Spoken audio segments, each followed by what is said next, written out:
Hi guys, welcome back in another video for cue card preparation, and in this video I am going to solve a cue card, describe an activity that you usually do that wastes your time. And in this cue card, students, not only I will give you cue card solution, I will give you ideas, but I am also going to do a grammatical activity where I will be giving you verbs and adverbs. You are to put correct form of verbs and adverbs and then they will be lot of vocabulary.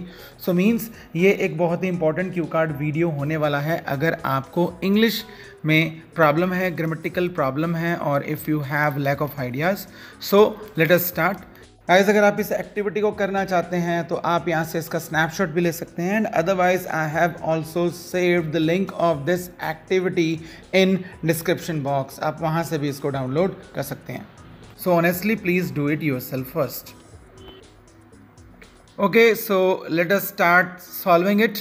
So we all do lot of pursuits in our day-to-day life, which अब which के बाद हम अगर verb की बात करेंगे तो हम pursuits हम की बात कर रहे हैं, एक्टिविटीज़ की बात कर रहे हैं, तो प्रेजेंट इंडेफिनिट में हमको फिर फर्स्ट फॉर्म यूज़ करनी है which suck, यानी कि जो कि हमारा बहुत सारा टाइम ले लेती हैं, which suck our time and we can not resist it. और of course can not models के बाद हम हमेशा फर्स्ट फॉर्म वो भी यूज़ करते हैं. We can not resist it, और हम इसको रोक नहीं सकते. Now we are drive by unconscious drive. अब यहाँ पे वी आर ड्राइव यानी कि आर के बाद वर्ब की हमको थर्ड फॉर्म यूज़ करनी होती है. We are driven by unconscious drive. एक अनकॉन्शियस ड्राइव है जो कि हमको खींचती है, जो कि हमको चलाती है, which ultimately become an addiction. अब उस ड्राइव की बात हो रही है प्रेजेंट इंडेफिनिट में, तो थर्ड पर्सन के लिए हम एस यूज़ करेंगे, which becomes an addiction. Okay, जो कि अल्टीमेटली एडिक्शन का रूप ले लेती है. I do social media usage and frankly speaking it sometimes, अब यानी कि इस यूसेज की बात हो रही है, so it sometimes drains my mind. Then next, I have many friends living abroad and some are living in different parts of my country. So I have told about why I am using social media.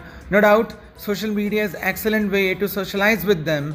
And while socialize, now while is your preposition.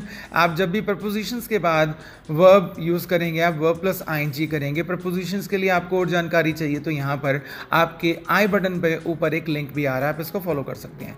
While socializing, there are pop-ups. ये pop-ups क्या होते हैं? जो कि screen के ऊपर से जो शॉर्ट मैसेजेस आ जाते हैं, right. I think these have been cleverly. अब ये पैसिव वॉइस बन रही है cleverly, और डिज़ाइन हमको वर्ब दिया हुआ है, so we need third form of verb. these have been cleverly designed. इनको बहुत चालाकी से डिज़ाइन किया गया है टू कीप पीपल, अब लोगों को बांधे रखने के लिए. अब यहाँ पर कंडीशन लगा रहे हैं. हम जब भी कीप के बाद एक और वर्ब लेके आते हैं, हम यहाँ तो वर्ब प्लस आईएनजी करते हैं, हम या उसकी थर्ड फॉर्म इस्तेमाल करते हैं. So to keep people hooked. And if you get, अब गेट के साथ भी ऐसा कुछ ही होता है जैसे कीप के साथ होता है, तो अब गेट के बाद भी हम थर्ड फॉर्म यूज़ करेंगे, गेट डिस्ट्रैक्टेड. और ये गेट की ग्रामर आप करना चाहते हैं, so there is link on your i button, ऊपर एक लिंक फ्लैश हो रहा है, you can follow that. Okay, and if you get distracted while following any, यानी कि आप किसी को भी फॉलो करते वक्त अगर आप गुमराह हो जाते हैं, you may wonder after a while that what were you initially trying to do. यानी कि थोड़ी ही देर बाद आप फिर हैरान होकर ये सोचते हैं कि आप पहले करना क्या चाह रहे थे.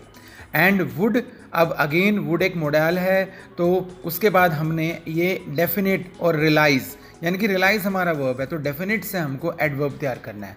And you would definitely realise that you have, अब ये प्रेजेंट परफेक्ट टेंस आ गया. अब हैव के बाद हमको थर्ड फॉर्म ही यूज़ करनी है, you have wasted your time. वैसे ग्रामेटिकली स्टूडेंट्स ये हैव, गेट और कीप ये एक ही तरीके से चलते हैं, हम इनके बाद third form of verb mostly use करते हैं. Next, this has become matrix. ये मैट्रिक्स मायाजाल होता है, सो ये एक मायाजाल बन गया है. And I think these days rather people social media is using people, यानी कि आजकल बजाय कि लोग, बल्कि सोशल मीडिया लोगों को इस्तेमाल कर रहा है. देयर आर इंटेलिजेंट एल्गोरिथम्स विच, अब ये एल्गोरिथम्स के लिए यूज़ हो रहा है विच, और इसके बाद फिर कीप ही हम यूज़ करेंगे क्योंकि हमारा जो सब्जेक्ट है वो प्लूरल फॉर्म में है. Which keep an eye on every activity we do online, यानी कि एल्गोरिथम निगाह रखता है जो कुछ भी हम ऑनलाइन करते हैं, and reveal all post which we like, और ये रिवील करता है सारी वो पोस्ट करते हैं जो कि हमको पसंद है, एंड हैंस दिस ट्रैप में बी इनसरमाउंटेबल, यानी कि आप बच नहीं सकते। इनसरमाउंटेबल का मतलब है आप इससे पार नहीं पा सकते। So to avoid waste of time, अब यहाँ पर वेस्ट भी आप यूज़ कर सकते हैं, नहीं तो वेस्ट से एक और नाउन फॉर्म बनेगी वेस्टेज, राइट। हम जब भी एक वर्ब के बाद एक और वर्ब लेके आते हैं हमको दूसरे वर्ब की नाउन फॉर्म को कन्वर्ट करना पड़ता है, जैसे कि हम प्रपोजिशंस के बाद करते हैं। So to avoid wastage of time I always keep things, यानी कि मैं चीज़ों को रखता हूँ लिखा हुआ ऑन पेपर, तो यानी कि मैं कहूँगा written on paper which I have to do and I. अब स्ट्रिक्ट से मेरे को एडवर्ब बनाना है क्योंकि बाद में मैंने कीप वर्ब यूज़ किया है, क्योंकि वर्ब एडवर्ब का पेयर बनता है। And I strictly keep deadline of, of preposition है, यूज से बनाऊंगा using.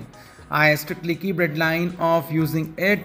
I know it can be sometimes hard to give up, but I think for my bright future my time management and mind management are extremely crucial। आगे चलते हैं।